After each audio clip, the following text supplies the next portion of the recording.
r/AskReddit. What has been your biggest fuck up leading up to this point in life? Losing friends because I didn't put effort into maintaining the relationship. Nobody tells you when you're a kid just how hard it is to make new friends once you're past your college years. Me too, and I was very self-conscious of how clingy/needy I could be, and I overcompensated by being distant and cool and unbothered. I hope 2020 will be a year of new friendships for you. Edit. I'm a little bit overwhelmed by the replies. So many of us on the same boat. Some can let go and move on. Some are still plagued by those decisions. Sometimes I even avoid my parents' calls because I don't want them to think I can't be independent or worry them over me not adjusting. Sometimes I get a text and sit on it for hours so that the other person won't be burdened into an immediate conversation. But baby steps, guys. Tomorrow if I smile at you and you don't smile back, I'm not going to second guess and ponder over it. I'll keep greeting you with a smile. Took a very large dose of a research chemical thinking it'd be like acid. Went clinically insane for like a year and require inpatient hospitalization. Took me 2 years after that to build my life up and have a career, but I was never totally the same. Such is life. Was it in the TCX family? Being a floater, meaning being friends with multiple friend groups in life without really being a solid part in any one. Left with none eventually. Edit. Floaters unite. Thank you all for all the kind words. It's nice to not feel alone in this. I don't know how to be a solid part. People just don't invite me, so there's no point in a one-way relationship. I don't claim to be an expert, but my advice is to change the focus from trying to get others to invite me to trying to be the person who invites everyone. My experience has been that most people want to be part of a group but lack the confidence or initiative to make it happen. So there are tons of people out there, like yourself, hoping other people will invite them to things. Might as well be the one doing the inviting. Also, there will absolutely be lots of people with whom you just don't click, and that's fine. You don't need to, or want to, be close friends with everyone. But you won't find close friends without striking out with a lot of other people first, and you can't strike out unless you're stepping up to the plate. So decide on something you enjoy doing and invite people to do it. Repeat until you have a decent group of friends that consistently like doing those same things you do. Getting married to the wrong person. It led to a lengthy divorce in which time my ex tanked me financially. It took me years to recover. Edit. Tanked and financially because I don't know how to type. Right there with you on that one. It's been 8 years and I'm just now seeing the light again. So you're saying there's hope? Almost 3 years out and it's starting to get pretty lonely. But I have a better job, money and savings for the first time in my life. Kid with wrong person. Really ends your life for the most part. I'm in this position. I'm sure I can pick up the pieces, but I know it's going to take a very long time. I've effectively pissed away my youth though. Me too. And it was really hard for many years. But now my daughter is about to turn 18 and she's an absolute go-getter who is getting into a great college. I'm so happy I have her. Gratitude. Sometimes all you have to do is look around you. You'll notice the things you're grateful for. Starting to smoke. I was a super heavy smoker. I was driving home from a charity event for American Cancer Society. I recognized the irony and I stopped at a rest stop to grab coffee. I was having a cigarette and a lady who had barely survived lung cancer came up to me in the parking lot and asked me to quit. She said, I wish someone just came up to me and asked me to quit. So that is what I'm doing for you. Please quit before it's too late. And so I stopped at the drugstore and got the patch. The process is uncomfortable and it took me a year of using it to finally come off of it, but it's been 6 years since I have had a cigarette. Please quit before it's too late.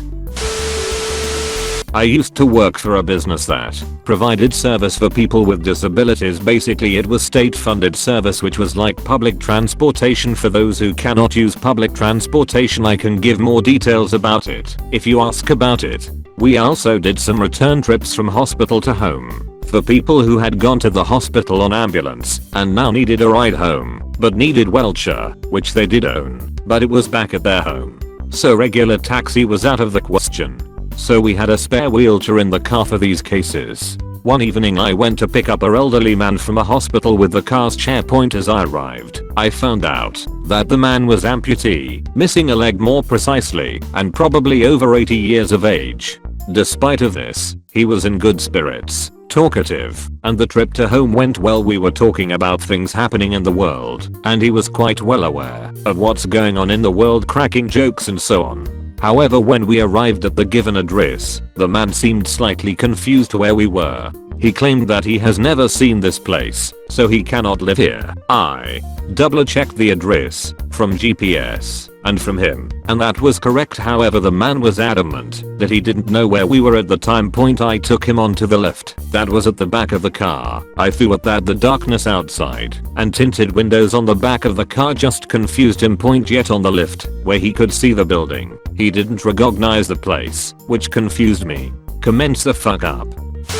I had been instructed that I should never let my hand off the wheelchair if it's on the lift, yet the confusion that the man caused died at exactly that point. I locked the brakes on the wheelchair so he wouldn't accidentally roll off from the lift and told him to wait a couple seconds. So I checked the list of names on the stairwell just to see, do I find his last name on the list? I managed to take 2 steps away from the car and wheelchair when I realized that I simply cannot leave the man as he is right now. I either have to put him back into the car or down on the ground.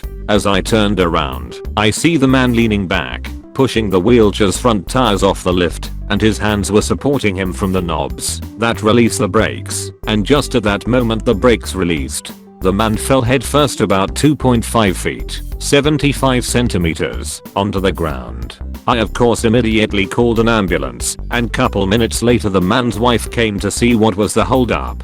The man passed AAY 2 days later in the hospital. Cause of death, blunt force trauma on the back/top of the head, which led to brain swelling. I was prosecuted and deemed guilty of, not sure about the legal terms here, causing of death, involuntary manslaughter. And just to make clear, no, I have never been in jail, and the sentence was just €2,000 fine. I could have continued in that work, but for a while I had to get away from it. I just couldn't do it. Probably dropping out of my dream college to be closer to my now ex. Regret that decision every single day. Edit. I did not expect anyone to see this lol for real. I just signed up for Reddit today, but thank you all for the words of encouragement and sharing your experiences too. It's kind of comforting in a weird way knowing that I'm not the only one to make this mistake. Is the dream college no longer an option? It's still very much an option, but nowhere near viable with my current situation. That was a very trying time in my life and it kinda destroyed me on the inside, and now I have fears of going back and failing again just like last time. Staying with someone for way too long because I thought I could help them. I was 25 when I met her. She was broken and very needy. She had a lot of issues with herself. Mainly she always felt insecure and inadequate. For those times when she was okay, everything was amazing, and she was the best person to be around with.